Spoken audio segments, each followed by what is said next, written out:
नमस्कार। मैं हूं संजीव श्रीवास्तव। आप देख रहे हैं 4 पीएम न्यूज नेटवर्क। मित्रों, प्रधानमंत्री नरेंद्र मोदी के दामाद ज्योतिरादित्य सिंधिया गहरे संकट में हैं। जी हां, प्रधानमंत्री जी ने उन्हें अपना दामाद बताया हुआ है और वे मोदी सरकार में मंत्री हैं।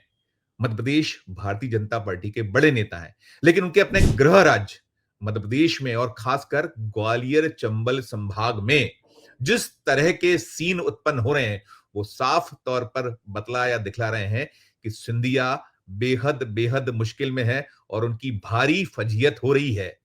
और एक के बाद एक कई मामले सामने और जो ताजा मामला है, वो ताजे मामले के बाद अब आलम यह हो गया है कि खुलकर सड़क पर आ चुके हैं सिंधिया।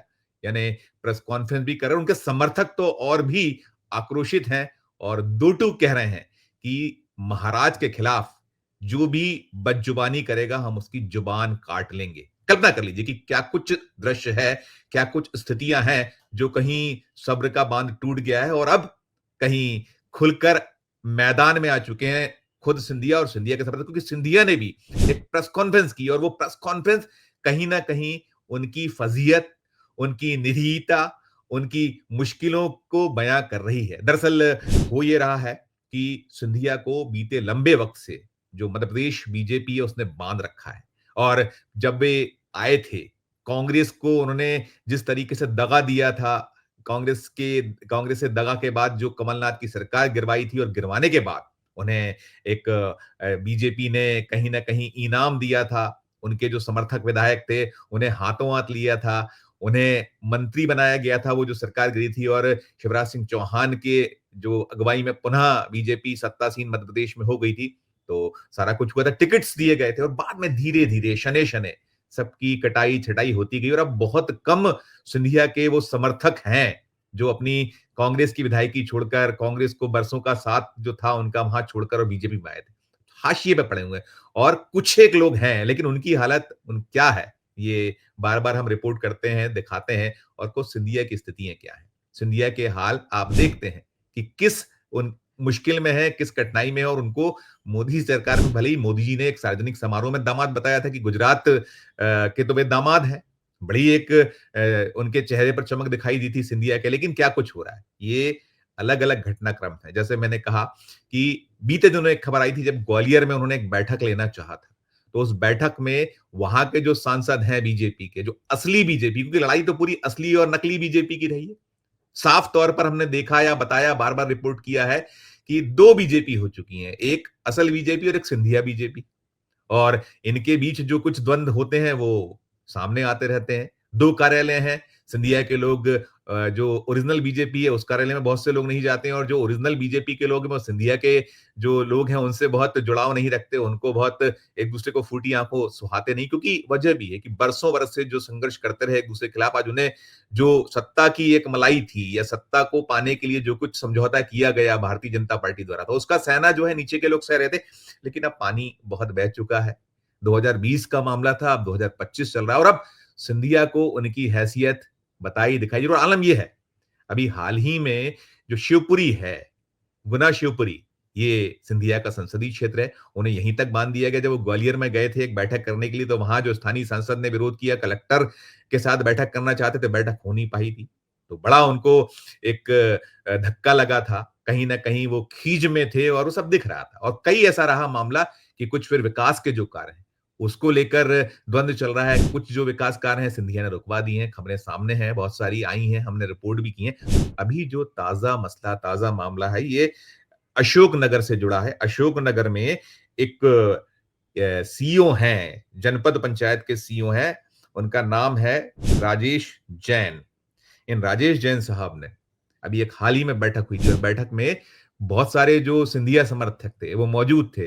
और इन महाशय ने एक फोन आया और फोन आने के बाद उन्होंने सीधे सीधे फोन को स्पीकर को ऑन कराया और स्पीकर ऑन करा के बड़ा अनाप शनाप बोला और उन्होंने कह दिया कि कोई किसी का भी व्यक्ति हो, चाहे वो सांसद का हो, चाहे विधायक का हो, जूते मारे जाएंगे यदि गड़बड़ी की जाएगी। ये बड़ा नागवार गुजरा है। आप सोचिए कि एक अदना सा अधिकारी, जनपद पंचायत का सीईओ, जनपद का सीईओ, वो ये कह दे कि जूते मारेंगे, सांसद हों, विधायक हों, समर्थक किसी के हों। ये कह रहे हैं सांसद विधायक के समर्थक होंगे तो होंगे, यानी वो सीधे सिंधिया को निशाने पे ले रहे हैं। वो कह रहे हैं कि हम किसी को बर्दाश्त नहीं करेंगे और यदि ये सब किया गया, कहीं भ्रष्टाचार के मामले हैं, कहीं उद्दंडता है और इस तरह की खुली लड़ाई हुई है। और इसके साथ-साथ अब जो सिंधिया के समर्थक विधायक हैं, वो मैदान में हैं और उन विधायक नाम है उनका जगन्नाथ हैं, वो इसी अशोकनगर के विधायक हैं जगन्नाथ सिंह रघुवंशी। वे मंगलवार यानी जो बीता दिन है, बीती शाम थी, मुख्यमंत्री से मिले हैं। क्लिपिंग्स उन्होंने मुख्यमंत्री को सौंपी है, कार्रवाई की मांग की है, लेकिन अब तक जब भी मैं ये खबर बना रहा हूँ, तब तक कार्रवाई नहीं हुई है। बुधवार की सुबह है। ये 15-16 घंटे पहले का मामला है और मुख्यमंत्री के दरबार में, मोहन यादव के दरबार में ये पूरा का पूरा मसला पहुंचा। इस सबके बीच खुद सिंधिया ने एक प्रेस कॉन्फ्रेंस की है अभी 2 दिन पहले, वो शिवपुरी पहुंचे थे। भ्रष्टाचार के कई मामले हैं। भ्रष्टाचार के मामलों को खासकर जो सहकारी बैंक के भ्रष्टाचार हैं, उस भ्रष्टाचार को उन्होंने जो उजागर किया, उन्होंने बताया कि 300 करोड़ रुपए यहाँ जो है आम जनता के गाड़ी कमाई के पैसे को कहीं खुदर-बुदर कर दिया गया। उसे जीव गए जो अफसरान थे और उसको लेकर बड़ी हाहाकार मचा हुआ है। वहाँ लोग परेशान हैं जिन्होंने ये सहकारी बैंक में ये जो उनका गुना शिवपुरी संसदीय क्षेत्र उसके बारे में बात उन्होंने की। प्रेस कॉन्फ्रेंस की है बकायदा और प्रेस कॉन्फ्रेंस करके सिंधिया कह रहे थे, कलेक्टर बाजू में बैठे थे उनके जो शिवपुरी के कलेक्टर हैं। वो कह रहे हैं कि कुछ एक्शन लीजिए जो लोग हैं। फिर ये भी कह रहे हैं कि 50 करोड़ रुपए वो दिए तो सरकार ने है मध्य प्रदेश की। वो कह रहे हैं मैंने दिए 50 करोड़ रुपए। अब ये पैसा खुर्द-बुर्द ना हो, ये प्रॉपर बढ़ जाए।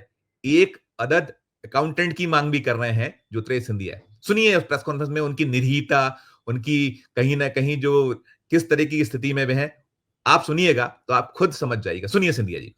मैंने कलेक्टर साहब से निवेदन किया है कि एक ऐसा अफसर तैनात हो, वो कोऑपरेटिव बैंक के लोग नहीं, लेकिन वो भी कहीं ना कहीं जिन लोगों के पैसे जमा है उनको तो चाहिए ना पैसा, वो नहीं मिलता ना वो हम लोग तो लगातार जैसे आते हैं देते भी जैसे आवश्यकता जैसे रहती है मेडिकल या बाकी, क्योंकि हमारी देनदारी 300 करोड़ से ज़्यादा की है, हमें वसूली भी 300 करोड़ से ज़्यादा करनी है। तो जो राशि है हमें बैंक को भी इस तरह से कि बैंक भी आगे बढ़े, विश्वास भी बढ़े, तो 10 करोड़ का भी मार्केटिंग फेडरेशन को दी और तो आवश्यकता अनुसार जो आते हैं हम लोग उसको राशि जारी करते हैं। ये सुन लिया आपने सिंधिया जी। वो बाजू में कलेक्टर भी दिख रहे हैं और वो कह रहे हैं एक अच्छा सा अकाउंटेंट दे दीजिए। अब यानी कि सिंधिया की हैसियत ये हो गई है कि वो अपने खुद के निर्वाचन क्षेत्र में एक अदद अकाउंटेंट के लिए गिड़गिड़ा किसके सामने रहे? कलेक्टर के सामने गिड़गिड़ा रहे। यानी मुख्यमंत्री से वो नहीं कह पा रहे हैं। इस द्वंद को आप समझ सकते हैं और स्पष्ट तौर पर जो भारतीय जनता पार्टी के जो जमे जमाए नेता हैं, तपे हुए नेता हैं, जो संघर्ष करते नेता हैं, उन सबके बीच सिंधिया को कोई बर्दाश्त अब नहीं कर पा रहा है। उनकी एक जो स्थिति है 2 कौड़ी की सी कर दी गई है, ये निकल कर आ रहा है। मैं नहीं कह रहा हूं और आप याद करिए ना कि खुद प्रधानमंत्री नरेंद्र मोदी ने उन्हें अपना दामाद बता रखा है। तो दामाद ऐसी मुश्किल में, ऐसे संकट में है, जिसकी भारी फजीयत हो रही है। जब आपको सरकार बनानी थी तो आपने हाथों हाथ लिया, उनके केसरिया गले में डाला, उनको राज्यसभा भेजा, उन्हें केंद्र में मंत्री बनाया और अब ये जो मोदी O3 है, इसमें क्या स्थिति है सिंधिया की? साफ नजर आ रही है। मध्य प्रदेश में तो उनके जो समर्थक हैं, मन महसूस कर कहीं न कहीं एक वक़्त अपना गुज़ार रहे हैं और खुद सिंधिया कहीं न कहीं खून के घूँट पी रहे हैं। अब उनके जो बयान हैं, जैसा हम देखते थे कि जब वो कांग्रेस में होते थे और क्या हैसियत थी उनकी कांग्रेस में, वो राहुल गांधी, प्रियंका गांधी के प्रिय पात्रों में होते थे। 10 जनपद पर उन्हें किसी की समय नहीं लेना होता था, धड़धड़ाते चले जाया करते थे और फिर कैसे दगाबाजी की थी, वो उस समय उसूल, स्वाभिमान, अपमान ये बातें किया करते थे। आज क्या कुछ हो रहा है? अब सिंधिया जी के मुँह से नहीं निकल रहा, ना उनके मुँह से उसूल की बात हो रही है, ना उनके मुँह से स्वाभिमान निकल पा रहा है, ना अपमान की बात हो रही है। ये अपमान नहीं है तो और क्या है? किस तरीके का कि आपने उनको एक कोने में बिठा दिया। हमने देखा था जब बीच में 2024 के लोकसभा चुनाव के दौरान तब भी स्पष्ट हुआ था कि बहुत उनकी जो एक वो स्टार प्रचारक होते थे कांग्रेस के, बहुत उनको तवज्जो नहीं दी थी भारतीय जनता पार्टी। बीजेपी तो यही है, यूज एंड थ्रो। वक्त निकला और जाइए आप। और ये जो सब हो रहा है कि एक अदना सा अधिकारी वो कह दे कि सांसद के समर्थक हों, विधायक के समर्थक हों, जूते मारे जाएंगे। अब इतनी हैसियत अफसर की नहीं और बना रहा है वो अफसर, यानी कि बहुत कुछ चल रहा है। ग्वालियर से उन्हें बैरंग बैठक किए बिना लौटा दिया है सिंधिया को। तो ये स्थिति हो गई है, फजीयत हो गई है और अब सिंधिया के पास कोई विकल्प नहीं है। वो जब कांग्रेस में थे तो आ गए थे बीजेपी में, कहां जाएंगे? कौन सी गाड़ी है जो उनका ये जो एक चाहे वो मंत्री पद हो या सांसदी हो, जब वो कांग्रेस में थे तो एक अदने से जो उनके खुद के अपने साथी सहयोगी थे उसने हरा दिया था, केपी सिंह यादव ने, और लंबी हार हराई थी। अब वहां उनके बीच भी द्वंद्व चल रहा है, वो बेचारा हाशिए पे पड़ा है। बीजेपी तो सभी को उपयोग करती है और फेंक दिया करती है। तो ये जो दृश्य है, ये जो स्थिति है, आप स्वयं देखिए। और इसमें जो मैंने कहा, वो जो जगन्नाथ रघुवंशी हैं, उनका एक वीडियो भी वायरल हुआ है। वो कह रहे हैं कि स्पीकर ऑन करके वो भी बात कर रहे हैं, जैसा वो जो सीईओ ने स्पीकर ऑन करके बात की थी। वो कह रहे हैं कि हम जुबान काट डालेंगे। तो ये दृश्य है मध्य प्रदेश के ग्वालियर चंबल संभाग का, मध्य प्रदेश भारतीय जनता पार्टी की राजनीति का।